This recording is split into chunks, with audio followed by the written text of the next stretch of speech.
பச்சை சட்னி பார்த்துக்குங்க. இது பூண்டு, தக்காளி, கருவேப்பிலை, கொத்தமல்லி, காஞ்ச மிளகா எல்லாம் போட்டு பச்சையை அரைச்சி தாளிக்கிறது. கடுகு, உளுந்தும்.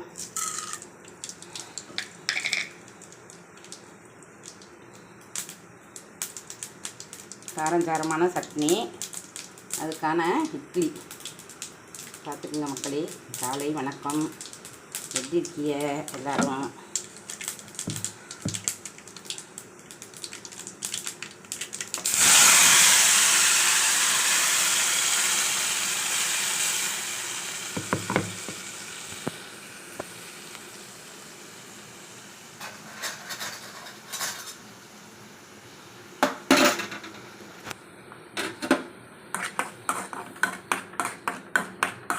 சாப்பிட வாங்க எல்லோரும். இது பிடிச்சிருந்தா லைக் பண்ணுங்கள், ஷேர் பண்ணுங்கள், கமெண்ட் பண்ணுங்கள். வணக்கம்.